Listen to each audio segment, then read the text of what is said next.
All right, we got our 10-minute back attack. We're gonna be going over several exercises to help fix our lower back pain, starting off with the hips. For this one here, you'll just need a mat or a soft surface to work with.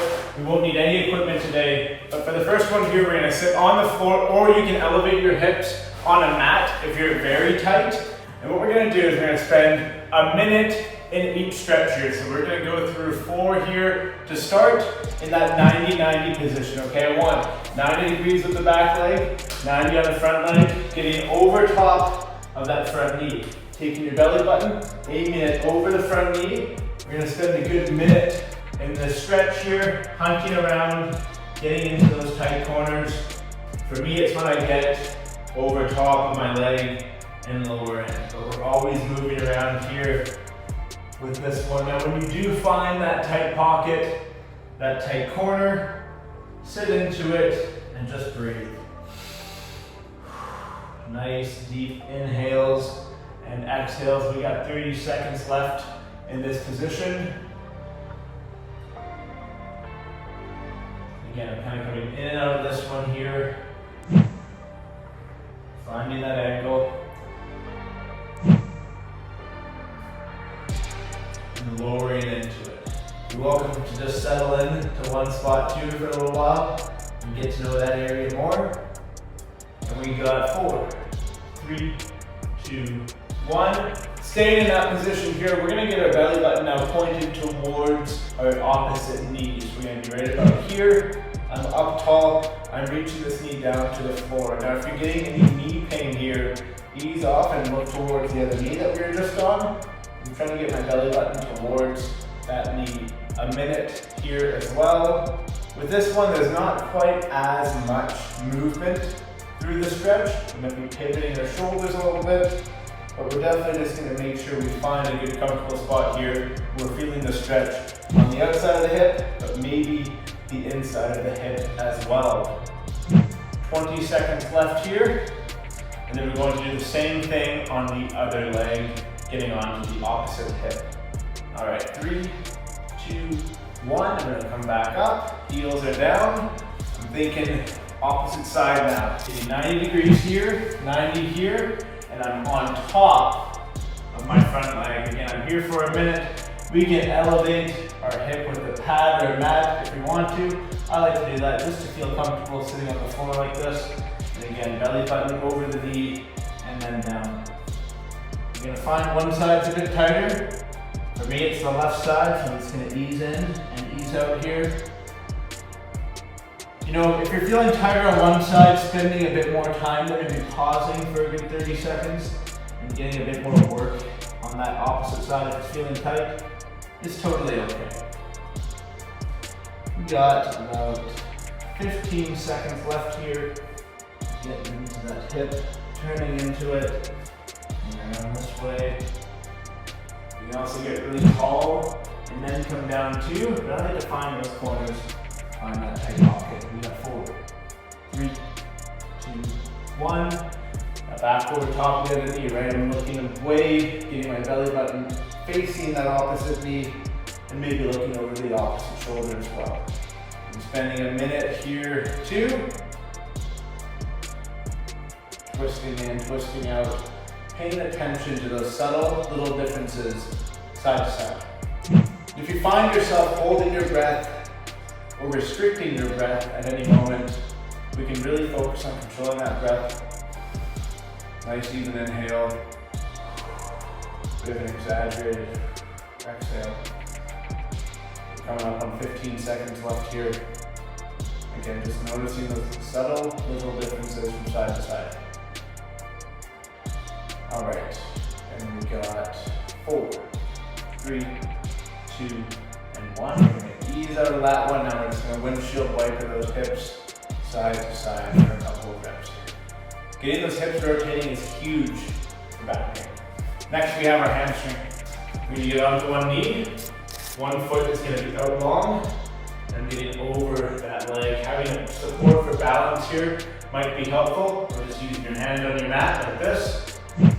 What we can do here as well is pivot that heel side to side, hitting some different fibers on that hamstring.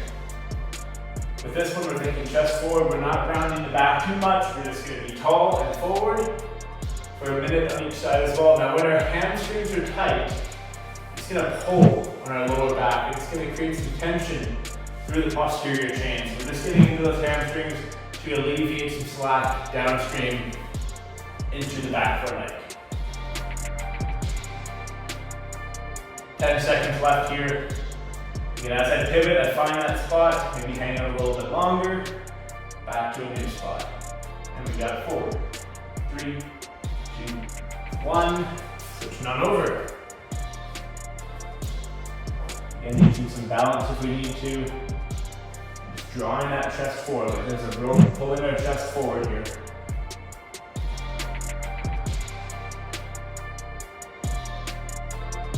Really putting some pressure into your heel here and digging that heel into the floor through the stretch.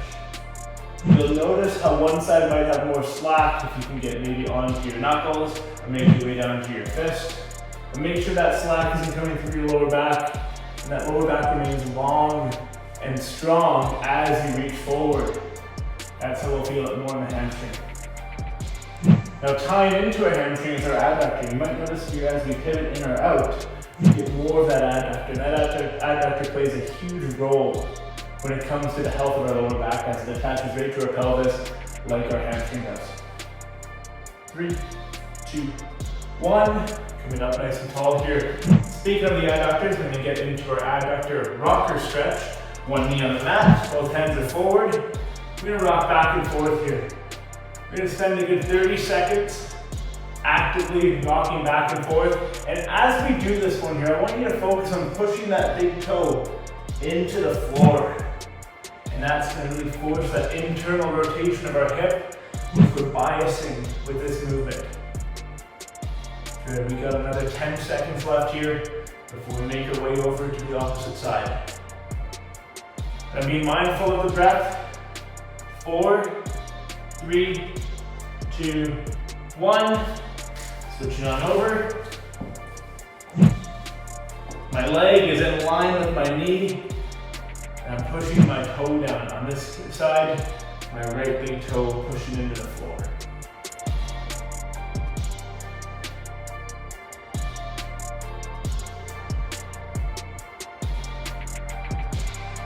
We got 10 seconds left here, staying with that stretch.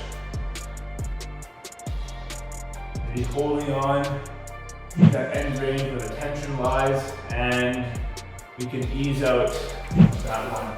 Now that we've gotten a couple of mobility drills down, we've opened up some tissues in the hips, hamstrings, and adductors, we're gonna get some active range through the lower back. So we've worked on loosening up the tissues around the lower back that facilitate the lower back tightness. We're gonna get the lower back moving here through our cat-to-cow. Now with this one here, both knees on the mat, I want you to think about dropping your belly button down, looking up, and squishing your shoulder blades together.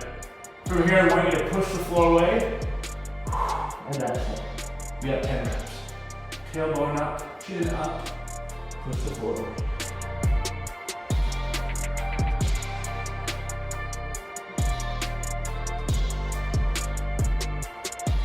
Thinking about tucking my tailbone as I push that floor away, lifting the tailbone as I drop my belly button down.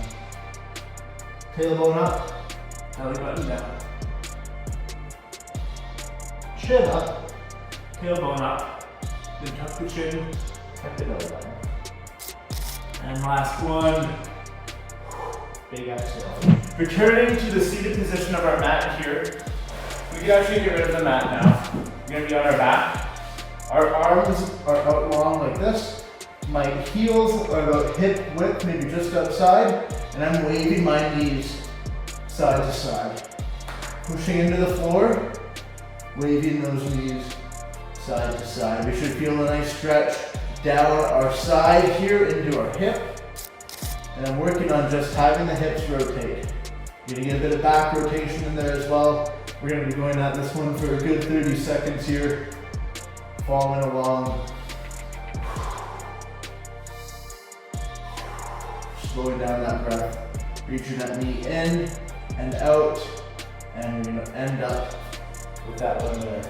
I hope you found this to be helpful. Mix this in before bed when you first wake up, especially if you get a tight and achy back after or during a long day of sitting. We'll see you next time. Thank you very much.